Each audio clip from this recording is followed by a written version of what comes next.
Well, hello everyone. It's been quite a while since I put a video out, and the purpose of this video is just to talk about why. Semi a lack of content, but for a reason. Recently, about 2 months ago, after years and years and years of symptoms, about 4 years worth, I was diagnosed with something called Graves' disease. It sounds way worse than it is. It just so happens the person that the disease is named after happened to have a last name of Graves. So it sounds terrible. It's not that bad. There are issues. There's varying degrees of Graves' disease. Mine's fairly mild. But basically I've been experiencing symptoms for about the last 4 years.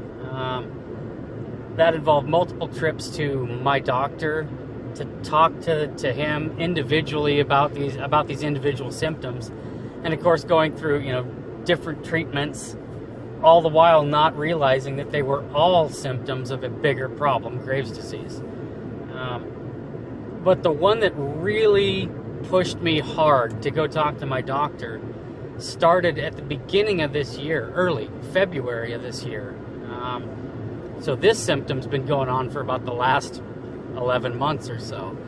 And that is, the worst one by far is anxiety. Prior to experiencing it myself, I didn't think it was real. I didn't think anxiety existed. I thought it was just in people's head, they were full of crap. It wasn't real. I can assure you it's real. It is by far the worst symptom I have from Graves' disease. Other symptoms that I've been experiencing were extreme heat intolerance. And what that means is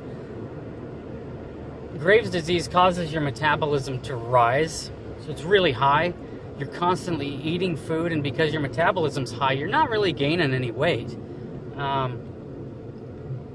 But you're constantly burning up on fire, sweating, just nonstop, which is okay. I could deal with that, except the Graves' disease also makes you incredibly intolerant to heat.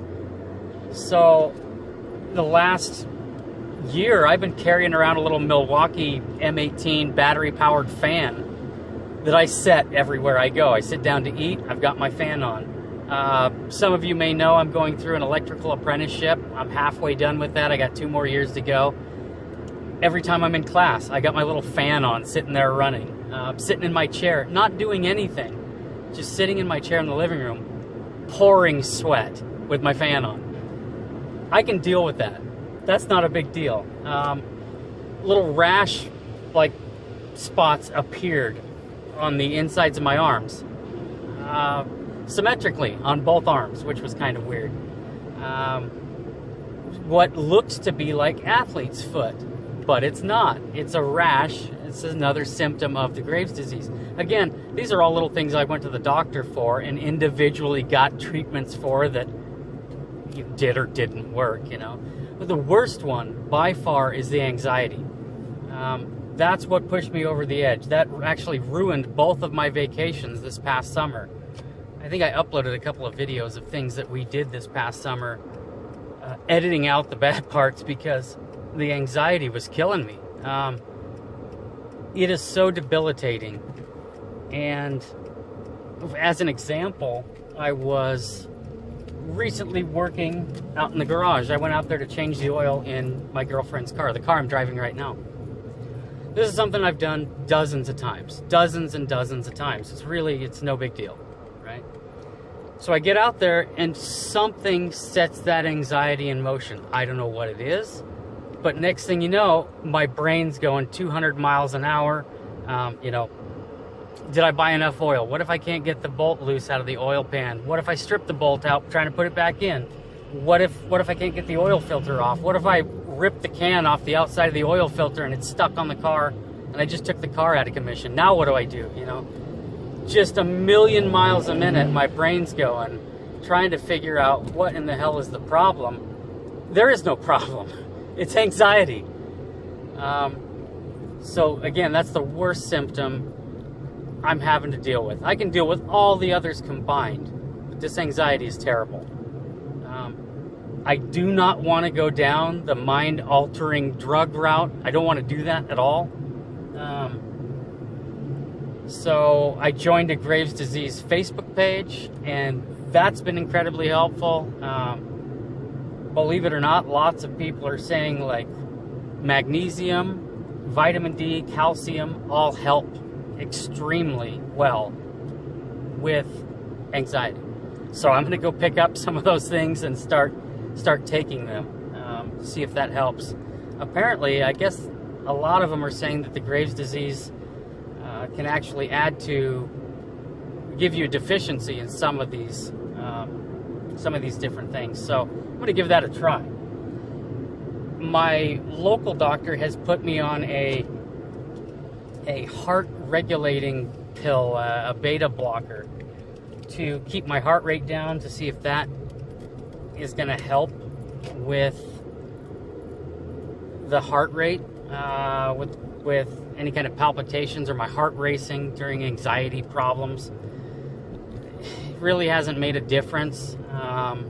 As of my last appointment, he prescribed me a stronger time release dose. I'll try taking that here next week and see if that helps. I had to go see a specialist. I was referred to a specialist regarding the Graves' disease, and that went well. You know, this guy specializes in it. He's been doing it for 25 years, and he's kind of the authority of Graves' disease in my area, an endocrinologist. And when I say my area, it's still a 5-hour round trip for me to go see this guy. But he put me on a medication that's called methimazole, and it's an anti-thyroid. Basically, it blocks your thyroid from making so much thyroid hormone. And I guess I should have specified. Graves' disease causes your thyroid to produce too much thyroid hormone. So there are a couple of options. In about 40% of the cases, people who get on the methimazole and stay on that for a year or two, then wean themselves off, or the specialist weans them off. They actually go into remission, and the Graves' disease kind of goes away. And that's ultimately my best option. That's kind of what I'm hoping for.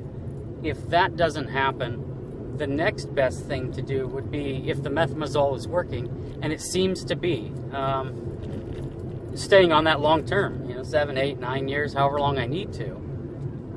That's the second best option. And methimazole has been in wide use for many, many years as an anti-thyroid pill.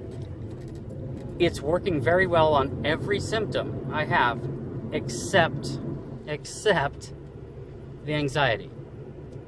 And again, that's the worst symptom. That's the main reason I started really pursuing what was going on with me a couple months back. So while the methimazole is working at controlling the other symptoms, I still have the anxiety. So I'm working on that part. But that's, in a nutshell, why I haven't made any videos. For some reason, just working in the garage sets it off. And that's terrible, because that was a huge percentage of my life. That was a huge portion of what makes me happy and what I enjoy to do with my life. So I'm going to keep pushing to try to go out there and do things. I'm going to attempt to start taking calcium and more importantly magnesium supplements daily to see if that helps. I'm going to try the new stronger time release version of the beta blocker to see if that helps. Because ultimately, I want to get back to life. If for some reason, this isn't working, the methimazole isn't working, or, symptoms just keep coming back, whatever the case, the third and final option is to either have my thyroid killed by taking a radioactive pill that your thyroid absorbs and it kills the organ, and or surgery to fully remove it, although it's more common to do the radioactive pill and just kill it. But then I'd have to be on a thyroid hormone replacement pill for the rest of my life. And I really don't want to go that route. That's like the last option. I'm trying not to. But, you know. So there it is in a nutshell, why I haven't made many videos, or any videos. So, yeah. Thanks for watching. Thanks for listening. Again, I feel pretty good. I really do. Just on occasion, I get these anxiety bouts that are just unbearable. So, again, thanks for watching. If you haven't subscribed to the channel, this is a hell of a way to start, isn't it? But feel free to subscribe if you'd like to, rate and comment, and we'll see you guys sometime, hopefully on a more regular video.